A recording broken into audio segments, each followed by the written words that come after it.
Good morning and welcome to Paul T's World. And in the third part of this series, we're now in the back garden. We'll be having a look at the patio and the plants around the patio. It's been an interesting month over June and this first part of July. We've had some nice warm temperatures, a little bit of drought, lots of rain, and we even had 31 degrees centigrade last week, just for 1 week. The plants loved it, except the dahlias, and they sulked. So let's start right now with the Pyracantha. The Pyracantha is showing its berries now. There was lovely flowers a month or two ago, which I'll show you now.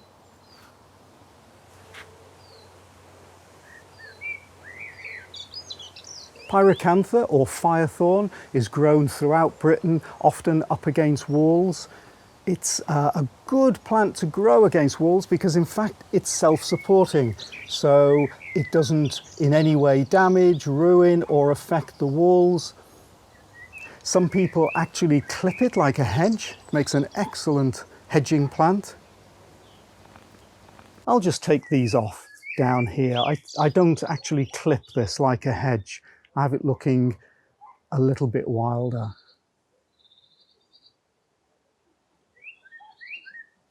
These berries will all turn red in the autumn. The birds love the berries. So I've got 3 plants here. This one has red berries. There's one down here which is also red, and this one here is orange. So the blackbirds come and have the red ones first, and once all the red ones are finished, they will then turn their attention to the yellow ones. Red seems to be the favourite on the berries for the blackbirds. The 2 flowering currant here, that's this one. And this one's growing quite well. I've grown this as a privacy bush. We've got a privet hedge behind, but it's nice to have large shrubs in front of the hedge. There's a gap between the hedge and the shrubs. Now I did notice there was leaf curl on this shrub and I've cut that off. I should probably have pruned that back a little bit more, but that will do for this year, and then next year I'll take it back another foot or 2, maybe thicken it up a little bit. And we've got one of those Euonymus here in front, just coming over the wall. Again, where it's coming in contact with the shrub, it's actually starting to grow up through the shrub. I'll probably cut that back because I don't need that growing through the shrub. There's a small escallonia here I planted in case the flowering currants didn't take very well, but I will move that because we don't need it there now. The idea was to be a large privacy shrub, but we just don't need it now. And I'll just show you the lilac. Remember the lilac in the late spring was flowering here so beautifully? Now this is a shady area, so I haven't pruned this back as far as I might because I know that lower down I'll never really get flowers here because it's in the shade. But up at the top is in the sunshine. Now I pruned it back about a month ago and look already at the growth here. Just look at that. Yeah, never be afraid to prune back a lilac. It will then rebud and there's leaves on already.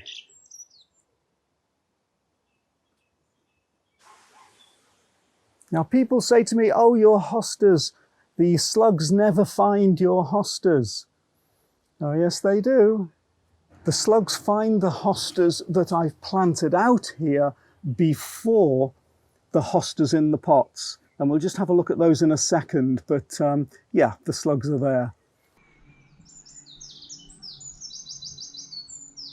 There's a Pyrus here, started to produce his red leaves. I'm not quite sure why at this time of the year, but it's very welcome. Normally it's in the spring.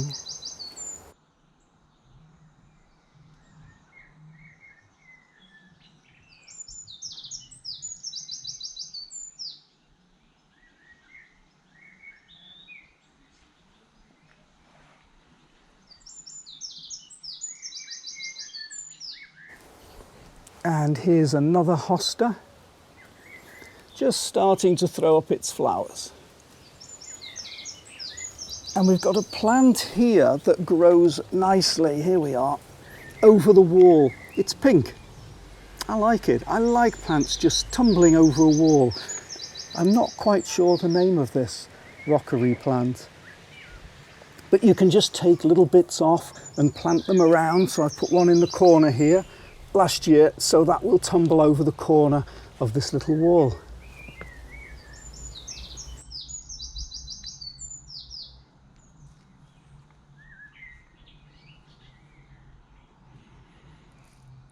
I'm just having a little bit of a problem here with the black leaves.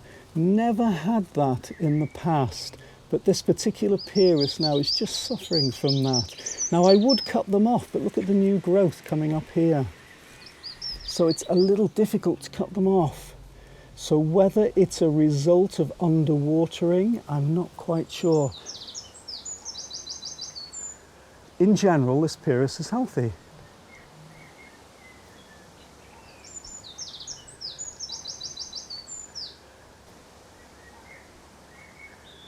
I cut the foliage off the bottom of this fir tree because it was getting in the way, knowing that this shrub here, I've just forgotten the name of this, it flowers kind of winterish really with little pink flowers. It's a viburnum of some sort, and I knew that it's going to grow and fill this gap here, and that's what I want it to do.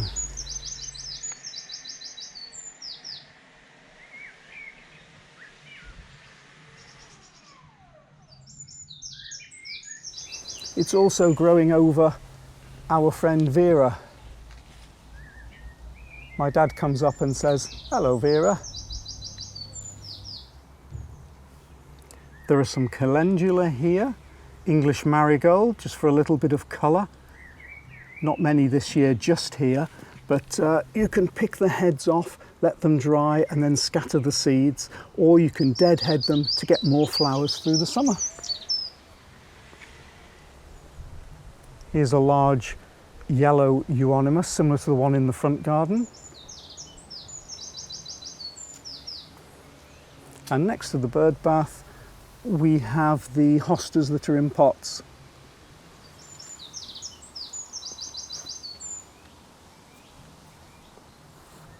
I know some people take the flowers off and just prefer the leaves, but I just let things happen. Oh, in fact, there's some slug damage there.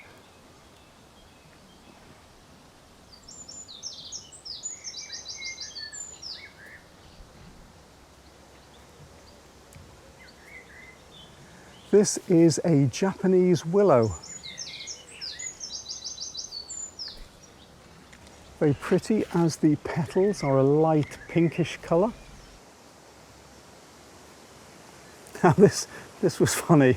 This is a yew tree and it just planted itself next to the pond. We've got the pond here. I'll do a separate video on the pond in June and July. And we have this yew tree has seeded itself here, but I've never had a yew tree before. One of the longest living trees. We have some in the local churchyard, which I can't remember, they're either 1,500 years old or 3,000 years old. I think it's 1,500. So we'll just move across to the patio. And first of all, what have we got here? Agapanthus. A friend of mine has quite a number of these and gave me some little seedlings. They flowered last year. We've just got one spike at the moment. I repotted them, so I'm not quite sure how many flower spikes I'll get this year. But they do like to be in a constricted pot. They remind me so much of South Africa. When I visited South Africa, they actually use large agapanthus as hedging across fields. Just fabulous. Blue and white ones. And one of my favourite plants, blueberry. Also one of the blackbird's favourite berries. In fact, I saw the first blackbird taking an interest in the berries this year. Just starting to ripen a little bit. Very easy to grow in a pot. A pot that size, let's see how big is it. There's the span of my hand. It grows perfectly in a pot that size. Just remember, it wants rainwater and ericaceous compost and food. Leaves just going a touch yellow, so maybe I could do with feeding it. Even if it didn't produce berries, I would like a blueberry bush, because in the spring, the lovely spring little bells it has, then in the autumn it has lovely red leaves. I had two and planted one in the ground. Didn't really do that well, so I'd recommend just putting a blueberry bush in a pot. And the bees love the bells when they come out, little bells. Now I do sometimes net this, otherwise the blackbirds would take all the berries.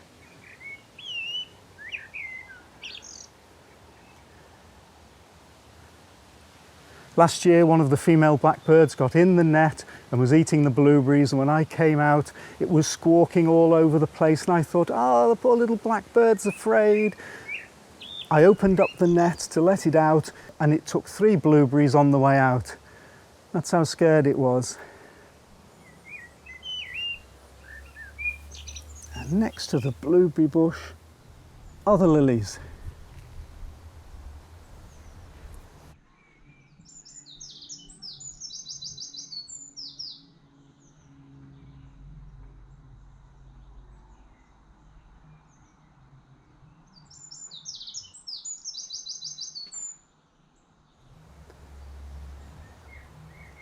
Now we all know about the lily beetle, so you do have to look out for the lily beetle. So each day as I pass and look around the garden, I'll just have a little look to see if there are any lily beetles on the leaves.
They will decimate these lily plants, so you do have to take them off.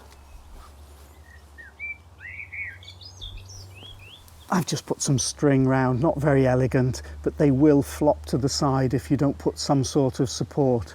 I should put a better support on. Next year I'll do something a bit better. And then when they all die off, I'll just cut them back to here and pop this over near the shed somewhere for the winter. I do have to cover them with a bit of chicken wire, otherwise the squirrels will dig them out, dig the bulbs out.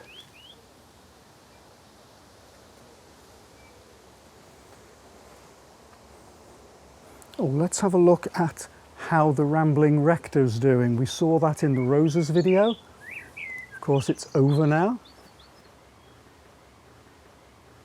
So being a rambler, it is going to need pruning back now to give it plenty of time for new growth. Here's some nice new growth,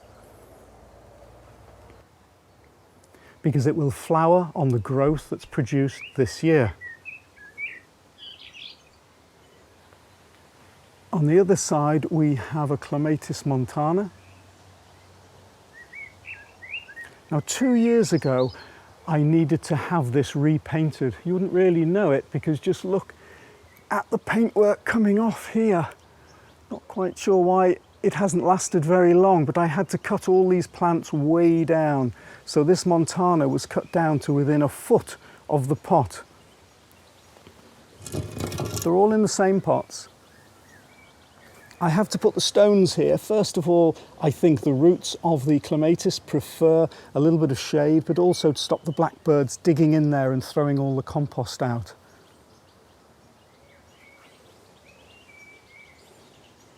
On the other side of the patio is another Clematis montana.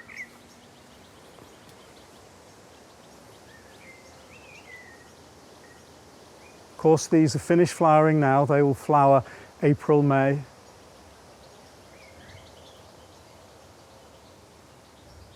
And this is the Albertine.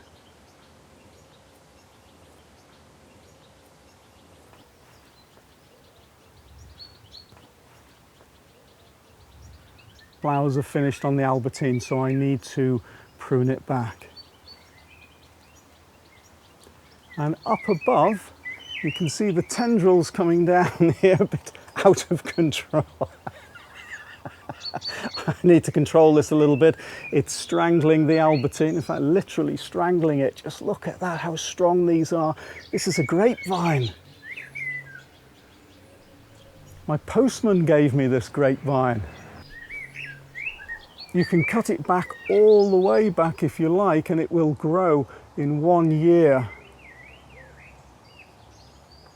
And this is where I have it planted, just down here in an area I had the builders leave when they built the patio. I did have a clematis here, one of the early flowering clematises, but it had clematis wilt and I struggled with it. But it gives some shade. I should train it a bit better. I should train it across the pergola a bit better. It's going to strangle the light shortly.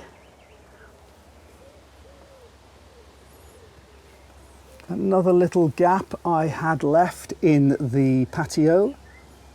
Put in a Euonymus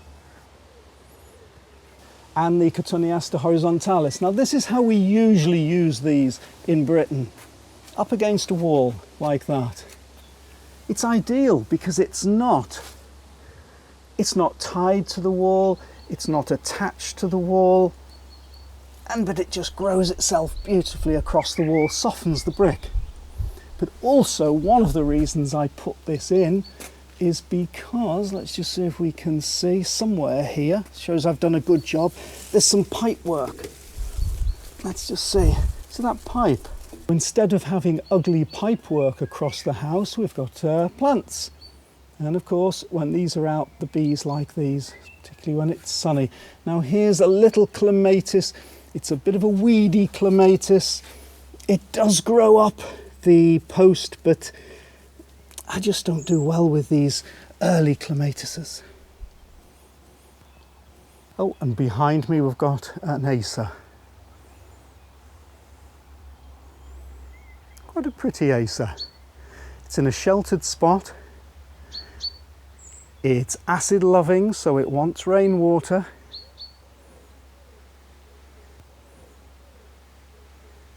By June, the leaves used to shrivel up, and I think I just plainly didn't water it enough. I repotted it. Let's just squeeze through here. Starting to get little tinges on the end. Quite like that actually, look at this. Little tinges of colour. I'm just having difficulty looking after it at the moment. It's in this pot. Now when I put it in this pot, it loved it because it was a bigger pot than before. There's even some vinca here. Oh, not a very good gardener, am I? And some moss. But as you can see, this pot now is solid root. Look at these roots here. So it's got to be repotted or just left like that. At the moment I'm struggling on with it by watering it as much as possible, and yeah, it's doing okay, but really it should be repotted.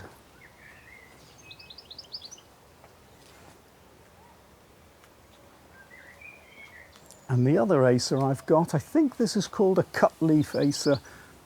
Not quite sure on the actual variety.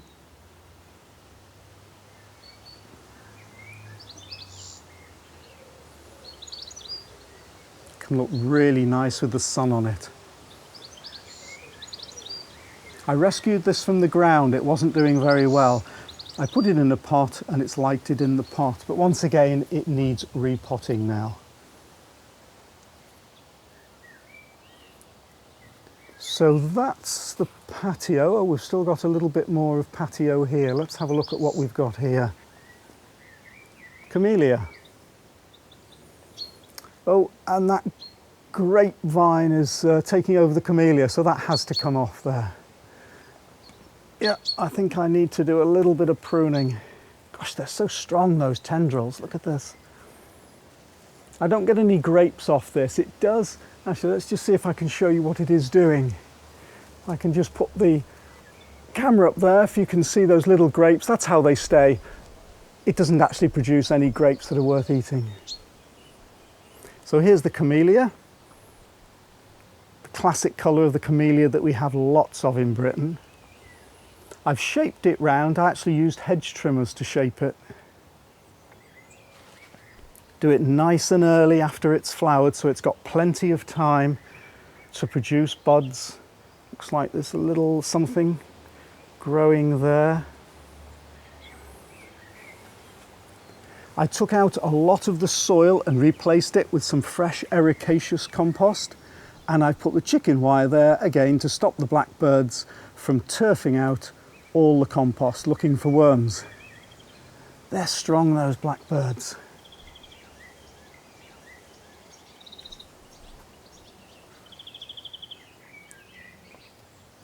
Lacecap Hydrangea.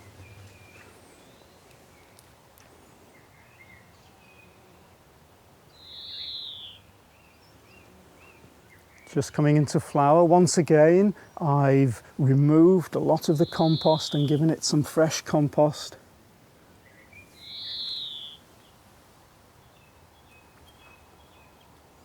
This plant has been moved 2 or 3 times. When I was having the patio built, I dug it up and put it out in the garden somewhere. Then as soon as the patio was finished, I brought it back. It didn't seem to mind. Now you might say, he's standing a bit proud, he should be taken off. And he's going to be taken off.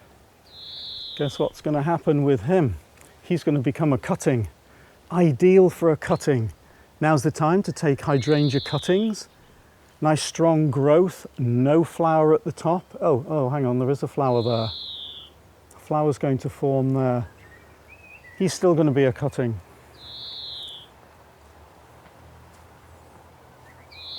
Let's have a look at this one. Yeah, there's a little flower appearing on there. Yeah, so what colours have we got here? A little bit pink here. And a little bit blue there. I love it when the colours are different round the plant.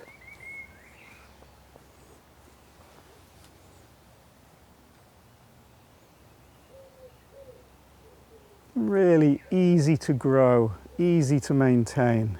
So let's go round this way and just have a look at the clematis I've got here. This is the clematis Bill Mackenzie, and its first little yellow flowers are just appearing. It will continue right through the summer. It'll grow up to the... It's reached the gutter. So I don't really want it growing through the gutter, so I'll cut that back. So it'll have lots of little yellow flower heads, and when they turn into seed heads, they're really nice, the seed heads of this clematis. So this is the one that you cut right back here. You can see this is where I did the cutting late winter. Every year, simple. Just cut it back to there. In fact, I could cut it back further actually, and then it grows right up each year. Here it is, look how strong this is growing up, it's heading for the gutters.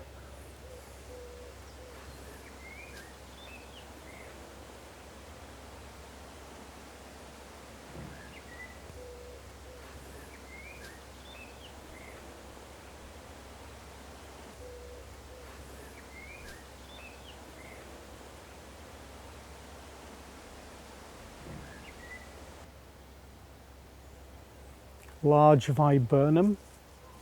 Flowers, well, there's berries now. Flowers in the winter. Hellebores, self-seeded. Euchera. Now they're struggling a little bit for light, hence they're pointing out towards the light. And what have we got here? Oh.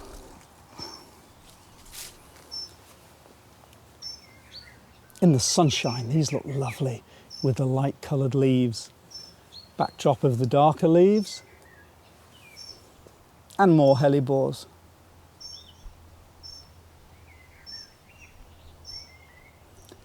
This is one of my failures. It's a climbing rose. I thought I could get away with putting it here, but I just don't think there's enough light or goodness. It's a masquerade. I'm going to have to dig that out and put it somewhere else. It's a shame, because it's under the magnolia. Very early flowering magnolia, this one.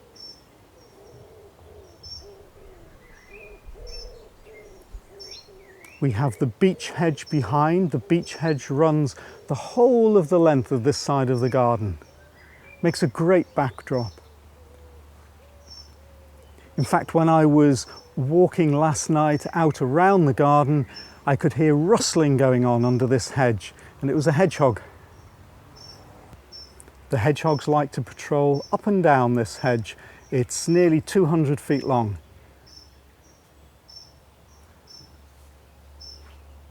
Bushy Euonymus.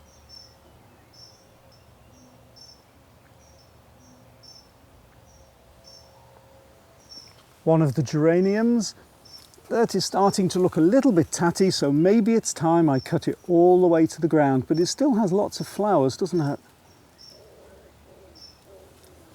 The lilac that my sister gave me, this white lilac, probably scents more than any other lilac in the garden.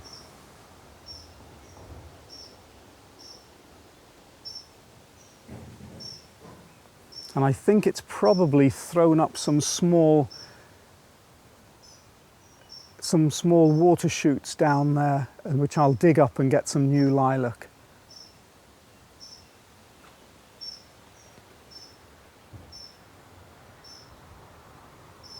The Cotinus, smoke bush. Of course, it's over now. Lovely frothy flowers. This is where, as I was mentioning in another video, I used a London Pride to try and stop the soil from spilling over onto the patio. The soil depth here is so low that I can't dig the plants in very far. So you end up there sitting on a mound.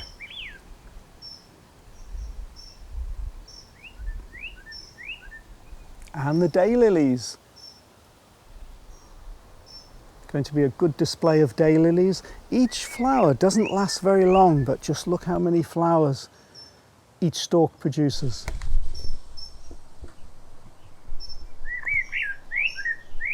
They don't need much water, they don't need much food, they just get on with flowering. Just my kind of plant. The only thing that they do is they send up runners around the place, so I will get runners in this grass. Let's just see if there's any here at the moment. Ah, here we are. See this? So these will then march along here. Little bit of a nuisance, but hey, I can mow them off.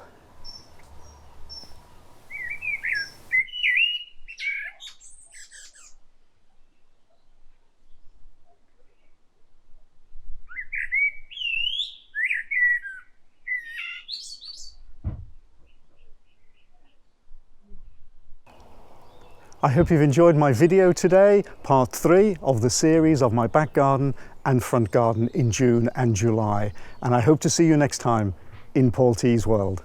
Bye!